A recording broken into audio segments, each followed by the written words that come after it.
Berbohong itu mengerikan. Al-kadzdzab lisun tanpa harf tasbih. Pembohong itu pencuri. Pembohong itu mencuri. Li'anna lissa yasriku malak wal kadzdzab yasriku aqlak.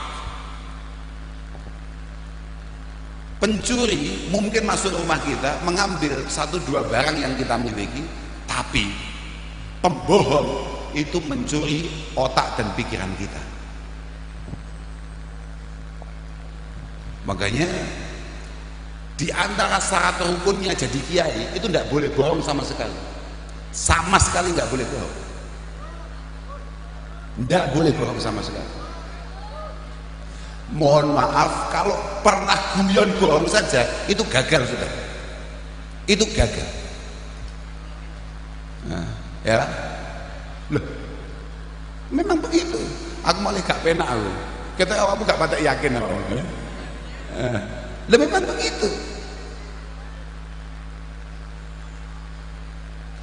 La tahlil ilma an ahlil bidah wala amman la yu'rafu bitolab wala amman yakdibu fi hadisin nas walau lam yakdib fi hadisi Rasulullah sallallahu alaihi wasallam.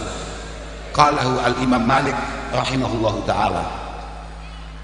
Kamu jangan sekali-kali menganggap kiai siapapun yang siapapun yang kemudian jelas-jelas melakukan kegiatan-kegiatan bid'ah, dasar keilmuannya nggak ada. Dasar keilmuannya nggak ada. Satu, ojo jipuk atau ojo nganggap kiai orang yang kemudian perilakunya adalah perilaku yang tidak memiliki sandaran keilmuan. Yang kedua, wala amman la yu'rafu bitolab. Jangan sekali-kali kamu menganggap kiai yang tidak pernah kamu ketahui dia pernah ngaji di mana sama siapa. Ya orang urus setuju gak setuju itu gak penting. Kamu jangan tolol. Kamu jangan tolol. Agama ini sudah selesai. Agama ini sudah ditetapkan oleh Rasulullah Shallallahu Alaihi Wasallam dengan segala aturannya. Kamu mau setuju gak setuju urusanmu. Agama ini nggak nuruti utakmu. Agama ini agama samawi, Pak. Agama langit. Kamu mau setuju nggak setuju ya itu adanya. Ya nggak beda. Dan sering Habib. Dan sering makanya ganteng. Nggak usah tes DNA, Habib. Iya, ngapain? Wong kita loh sama. Aku mesti seneni be wong-wong mesti. Aku dianggap apa-apa. Enggak. Saya ini orang ngaji. Saya ini orang ngaji. Dan ngaji kita tidak selaras dengan situasi itu. Kamu mau sok-sokan mengaku apalah, senusantara apapun kamu. Kalau bahlul ya bahlul saja. Lah iya lho Pak, wae dhewe iki wong pesek. Ya bener. Iki misalnya mohon maaf, cik bodoh-bodoh tapi rodok bangir Pak. Lah wae dhewe sekali bodoh pesek lho Pak. Loh, enggak masalah apa-apa karena memang enggak bisa begitu. Makanya saya ngomong dari awal, saya tidak tertarik untuk bahas polemik-polemik yang ada itu. Sama sekali enggak tertarik. Enggak ada manfaatnya. Tidak ada manfaatnya, adanya hanya membangun kebencian di antara kita sesama. Tidak ada manfaatnya. Dan secara keilmuan itu mengerikan. Jangankan mohon maaf, namanya siapa? Husain. Wah jenenge tok medeni. Nyapa to jenenge kok medeni-medeni. Jeneng itu yang sangat gitu. Apa gitu Husain medeni wong. Jangankan untuk menafikan nasab beliau-beliau, menafikan loh, ingat, menafikan atau memutus nasab beliau-beliau.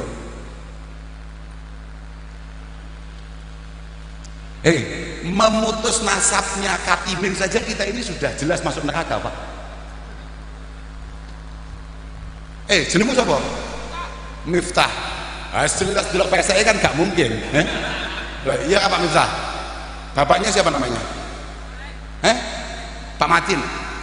hanya memutus Pak Miftah dari Pak Matin saja, angkat tangan kita sudah. Kalau ngomongnya itu, tapi kalau ngomongnya bukan masalah nasab, tapi ayo bareng-bareng membenahi sikap. Mohon maaf ini, Beb. Mohon maaf, Beb. Jangan tersinggung, Beb. Sama saja, Beb, sebetulnya nggak hanya habaib saja, kami-kami yang sok-sokan dianggap sebagai gus saja, yang sesat ya banyak. Ya termasuk yang ngomong ini, Beb. Sama saja. Loh, iyalah, biasa saja. Bahwa ada satu dua oknum yang kemudian, lah, tapi itu yang salah dari awal siapa? Makanya selalu dari awal itu kan enak. Sekelas Bishr al-Hafi, kemudian ketemu Rasulullah Muhammad SAW dalam sebuah mimpi. Beliau kan enak. Ketika ditanya oleh Rasulullah, kamu tahu nggak kenapa kamu istimewa?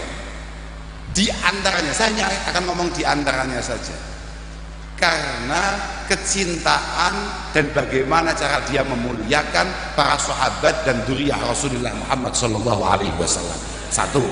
Yang kedua, karena al-iqtida wal khidmah lil ulama as-salihin.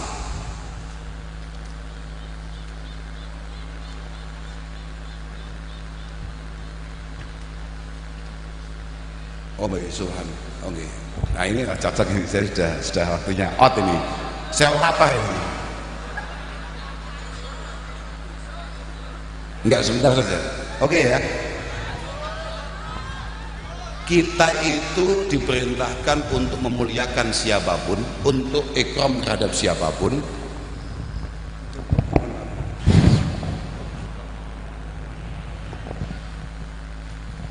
Apalagi yang kemudian berbau dzurriyyah orang-orang solih. Tapi kita ini harus ikut terhadap ulama, dan mohon maaf, ulama itu baru memasukkan orang-orang pesek kayak kita ini. Artinya ulama itu non ras, Pak. Ulama itu non ras, mau siapapun bisa jadi ulama, dan ketika dia jadi ulama maka kewajiban kita harus ikut, Pak. Nah, saya ngomong dari dulu, saya kalau arahnya untuk menafikan nggak bisa, nggak sanggup saya. Apalagi untuk kemudian bikin usul. Makanya saya ngomong, agama ini dibawa oleh Allah, diturunkan oleh Allah Ta'ala, dibawa oleh Rasulullah SAW dengan segala aturannya. Kamu jangan bikin aturan sendiri. Saya tanya sekarang, ini enak saja. Nah, habis ini pulang saya sudah. Saya tanya, di sini sama pernah dengar nggak ada orang pasangan suami istri, kemudian yang perempuan harus karena situasi dan kondisi harus pergi misalnya ke Malaysia, ke Hong Kong, ke Taiwan? Ada contoh seperti itu? Enggak, artinya bahwa situasi seperti itu kan ada di tengah-tengah kita. Ada beberapa orang kemudian harus meninggalkan tanah airnya, misalnya pergi ke Hong Kong, ke Arab Saudi, atau kemana misalnya begitu. Pernah dengar seperti itu? Yang perempuan harus pergi. Setelah 3 tahun dia pergi, tahu-tahu dalam satu lebaran dia pulang, bawa anak bayi usianya 4 bulan. Ini anaknya siapa? Mohon maaf ini anaknya siapa?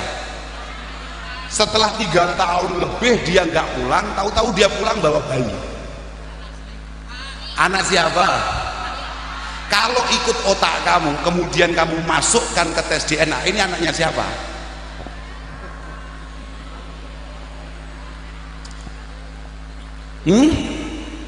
Itu kalau enggak anaknya orang lokal yang ada di sana, berarti anaknya sesama pekerja yang kemudian bekerja di sana. Ya berapa? Logika kan? Tapi untuk Islam tidak. Al-walad lil firas. Ketika pulang, sang suami harus mengakui bahwa itu adanya, bahwa itu adalah anaknya. Ojo, ya itulah. Maka saya ngomong, agama ini bukan urusan otakmu.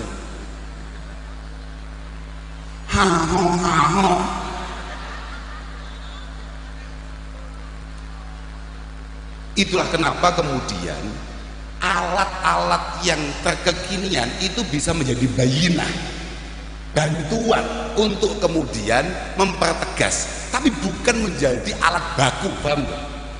Mohon maaf ini.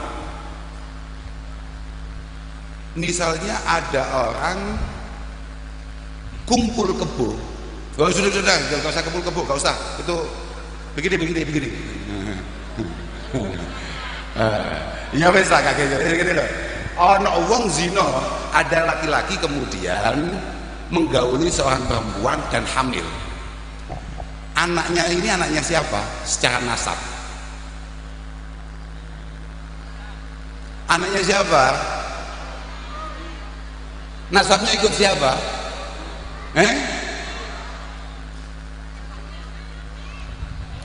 Anak zina maka nasabnya geser ke ibu.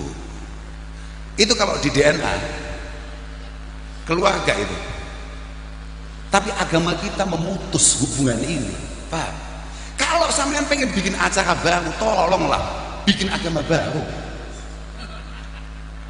Memang aturannya gitu dari dulu.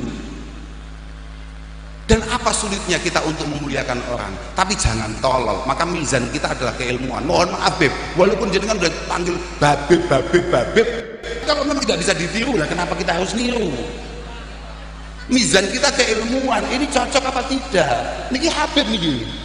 Makanya aku yuk lupain air. Kita bukan urusan masalah menyembah atau tidak menyembah terhadap beliau. Tidak.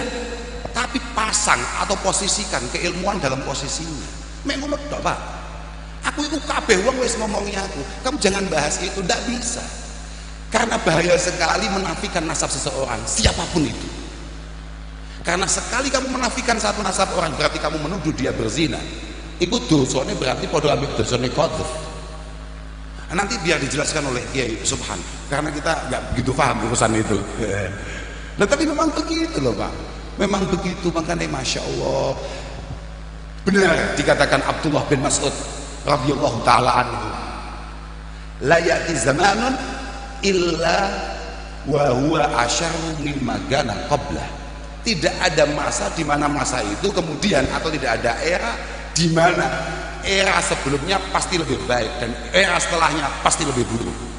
Allah, ini kata Abdullah bin Mas'ud, Allah la u'ayyinu anna aman khayrun min am wala amiran khayrun wala amiran khayrun min amir. Ya, ala inilah ayinu anna aman khayrun min am wala amiran khayrun min amir. Ingat, saya tidak pernah mengomongkan atau membahasakan bahwa misalnya tahun 90-an, tahun 80-an lebih baik daripada tahun 2000-an. Tidak urusan itu. Bahwa Pak Harto lebih baik daripada Pak Habibie misalnya, saya nggak ngomong itu. Walakin ulama'ukum wa fuqaha'ukum yadhhabun. Masalahnya hanya satu, ulama kalian, ahli-ahli fikih kalian satu persatu mangkat, satu persatu kemudian dipanggil oleh Allah Subhanahu wa taala. Summa la tajiduna minhum khalafa. Kemudian kamu tidak mampu mengambil atau tidak mampu menemukan pengganti yang setara atas kepulangan beliau-beliau itu, atas pergian beliau-beliau itu. Bahkan mohon maaf, belum tentu kemudian saya ini orang tua saya kiai betul ya, kiai benar orang tua saya, kiai benar-benar kiai, maksud saya begitu, solih benar-benar solih, amil alimun amilun loh, betul itu. Tapi kamu jangan kemudian berharap banyak bahwa anaknya pasti seperti itu. Mohon maaf, Beb, itu penting itu, Beb. Itu penting itu. Artinya masing-masing dari kita itu sama sekali, Masya Allah, tidak ada satupun dari kita kemudian tahu-tahu lahir itu langsung ngalim kayak bapaknya, nggak ada, Pak. Harus ada perjuangan yang panjang di sana. Bahwa hanya mohon maaf ini, mohon maaf, jangan kemudian apa-apa, darah saja itu tidak menentukan apa-apa. Iya, tidak menentukan apapun darah itu. Kalau saya darahnya ngeri juga, lumayan lah. Loh, positif itu. Kakek saya super nyeri. Loh, positif. Kakek-kakek kami itu menakutkan semuanya. Tetapi apa gunanya menjadi cucu orang hebat kalau kita tolol? Mohon maaf ya. Lah iya kan. Wa inna kabirul qaumi Loh, mumpung ono Habib kan enak aku ngomong itu dianggap aku kok piye? Enggak, Beb. Memang begitu. Wa innaka birul qaumi la ilma inda ya saghirun. Kamu boleh lahir dari rahim yang luar biasa, tapi kamu kalau pekok ya pekok saja. Loh. Ya benar. Sampeyan cocok ya, kena enggak cocok ya, kena. Ya pancen ngono kuwi, Beb. Pancen ngono kuwi donya iku. Tapi bahwa kemudian kita harus menghargai orang lain itu menjadi satu kepentingan bagi kita semua. Bayangkan, summa latajiduna minhum khalafa. Kita tidak mampu mencari pengganti beliau-beliau yang sudah pada mangkat. Fayaji'u qaumun yuftuna fil umur bimisli dununihim wa ra'yihim. Fayathlimuna al-Islam wa yahdimuna.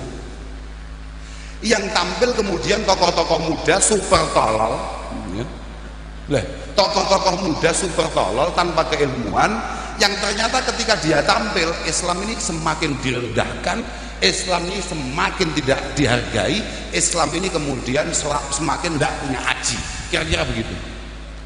Itu super bahaya, Pak, super bahaya. Makanya dulu Imam Bukhari dari awal sudah mengingatkan ketika kita masuk, sama tahu ngaji Bukhari ora? Aku malah bingung mbek awakmu. Pegel aku. Wong ngaji kok ning kuburan itu Mas mu piye ya? Jangan Allah tenan. Lo ngaji kok di kuburan ya? Kan wis aku wis luwe. Saya lihat di sana tadi di tempat transit enggak ada makanan sama sekali. Lah saya baru ngerti ternyata panitia itu baru ngumpulin uangnya ketika kita sudah datang ya. Tidak ada makanannya, ada ini semangka yang sudah mungkin diiris tadi malam. Aku mau cerita apa lagi aku sampean. Oh, Imam Bukhari dalam pembukaan Kitabul Faraid. Oh, Pak, saya walaupun agak tolol begini, tapi aku rodok kiai Pak, ojo ngawur awakmu. Loh, artinya aku ngaji tenang. Bahwa dalam pembukaan Kitabul Faraid, Imam Bukhari kemudian menampilkan statement Uqbah bin Amir rahimahullah ta'ala ketika mengatakan ta'allamu qabla dhonni. Kamu semua ini harus ngaji, jangan sampai nggak ngaji. Kamu semua harus ngaji sebelum datangnya generasi-generasi yang ketika iftah hanya sesuai dengan pola pikirnya dan logikanya saja. Nggak bisa. Itu dijelaskan oleh Imam Nawawi panjang lebar. Ta'allamu qabla ta'alamu min ahlil ilmi al-muhaqqiqin al-wari'in qabla dhahabihim wa maji'i qaumin yuftuna fil ilmi bimisli dhununihim wa nufusihim min ghairi mustanadin syar'iyyin. Lupa aku sama kan dari awal tadi sama kan begitu kurang percaya toh kalau saya kiai. Lah sembrono awakmu ya. Oh, Pak, ya lumayan lah, ya gak kiai-kiai banget. Tapi aku mulai kan, mau kan aku awal-awal penyentang itu, sehingga aku sudah mulai tapi sudah mulai iling aku. Lo memang begitu. Kamu itu ngaji harus benar-benar tepat. Kemana kamu harus memilih kiai? Jangan sampai tidak. Jangan sampai kemudian kamu hanya karena, mohon maaf ini karena populer, karena apa? Tidak bisa, Pak. Tidak bisa, itu berbahaya. Moga-moga para kiai-kiai kita kayak Kiai Subhan dan lain sebagainya, moga-moga dijaga oleh Allah Subhanahu wa taala, disehatkan oleh Allah, dipanjangkan usianya. Sulit loh Pak cari kiai itu.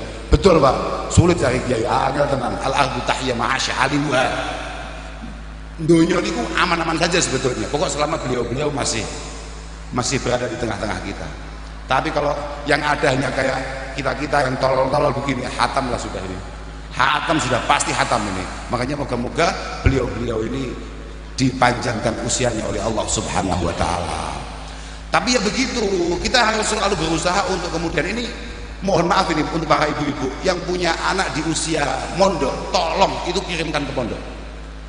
Tolong kirimkan ke pondok untuk kemudian menjaga, mengawal regenerasi daripada para ulama-ulama itu. Moga-moga putra-putra panjenengan semua, anak-anak panjenengan semua terbuka hatinya untuk kemudian mau mondok, mau ngaji, dan pada akhirnya menjadi ahli ilmi, ahli khair. Itu kalau kata Bapak saya, ahli ilmi, ahli khair. Ahli ilmi itu ilmu yang luar biasa, ahli khair itu uangnya banyak. Loh, macam mana? Khair itu maknanya apa? Enggak, kalau makna bahasa Indonesianya apa? Khair. Baik, bagus. Sama tahu enggak? Di setiap pengucapan kata-kata khair dalam Al-Quran itu semua maknanya hubungannya dengan uang, mal, dengan uang. Maka bisa kita simpulkan kalau tidak punya uang memang kadang-kadang kebaikan itu jauh dari harapan. Makanya kita pede-pede saja. Makanya saya selalu ngomong, santri-santri, alumni, kamu jangan ngiyai kalau kamu belum bisa kerja. Kamu jangan ngiyai kalau kamu belum bisa kerja. Kalau kamu belum bisa belantian, tolong jangan ngiyai. Kamu nanti mesti gawat, bahaya, kowet. Tomakmu mesti gede. Kue itu mesti panik. Aduh, panitianya kayaknya nggak jelas ini. Wah, panik kamu. Tapi kalau sudah agak, aku belum kaya, tapi ya lumayan lah. Tapi saya sama sekali nggak panik saya. Saya langsung pulang aman. Panitianya melarikan diri saja saya aman. Saya pastikan saya masih bisa pulang dengan bahagia. Hah? Mungkin ya kiai, kadang kecil kiai. Tapi ya, itu karena saya jadi kiai di Jawa Timur ya. Itu kalau saya jadinya kiai di Jawa Tengah ya maksimal Avanza ya. Lah santrinya kayak gini ya. Iyalah. Enggak, memang begitu Pak. Paham nggak? Memang begitu. Mohon dengan sangat para alumni, para teman-teman mutaharijin, belajarlah bekerja yang baik. Kemudian jangan lupa bahwa kamu berkewajiban untuk nasrul ilmi, untuk apa namanya, untuk menyebarkan keilmuan atau mewarnakan para guru-guru kamu di hadapan atau di tengah-tengah masyarakat kalian semua. Insyaallah. Allah, saya mohon maaf ya kalau ada yang keliru dari omongan saya. Mestinya ya banyak yang keliru, orang bangun tidur, sudah bangun tidur lapar. Saya minum bawa sendiri. Yang keluar hanya air putih. Gimana Mbak? Hebat gak tuh? Tapi itu penting untuk mengingatkan kita semua. Kamu lumayan sekarang masih ada air putih. Nanti kalau kamu sudah kayak yang di bawah ini, sudah tidak ada apa-apa yang bisa kamu andalkan kecuali 3 hal tadi itu. Di antaranya sebetulnya banyak Pak, banyak yang bisa kita andalkan. Yang penting ya tadi itu, minimal jangan sampai kita mati bawa dosa jariyah. Al-wail ad-dhabil liman mata wa tabqa ma'ahu dzunubuh, kata Imam Ghazali. Sialnya sial, super sial ketika kita sudah mati. Harusnya kita sudah selesai minta ampunan Allah Ta'ala dari orang-orang yang masih hidup dan keluarga kita, tapi ternyata jariyah dosa kita terus mengalir kepada kita. Moga-moga kita semua dijaga oleh Allah Subhanahu wa Ta'ala. Saya mohon maaf ya Bib, ya saja Bib, tenang aja. Saya ini ya agak pantas kalau dipanggil Habib. Ya lumayan lah, Lah daripada awakmu Pak Miftah, ya mesti mending aku, Jangan ngaku-ngaku. Lah, kan ngomong, sekarang buaya itu yang ngaku-ngaku sih. Ngaku-ngaku Gus yo akeh. Positif, biasa saja. Moga-moga kita semua dirukunkan, dikompakan. Loh, itu penting itu. Jangan sampai kemudian kita mati membawa kezaliman. Bisa zat ilal ma'at al-udwan alal ibad. Jangan sampai kemudian tangan kita atau apapun yang ada dalam anggota tubuh kita kemudian pernah menyakiti orang lain. Moga-moga kalau memang sudah waktunya, tapi moga-moga ya masih lama lah. Moga-moga kita semua mendapatkan husnul khotimah. Aja kesusu donya jek seru bae. Sampeyan gak penasaran? Sampeyan kemarin ingat pemilu 2024 kemarin enggak? Seru enggak? Seru kan? Siapa tahu besok 2029 masih seru. Moga-moga dengan sehat menangi pemilu depan ya. Udahlah, gitu aja. Akhiran wal akhir minkum. Wassalamualaikum warahmatullahi wabarakatuh.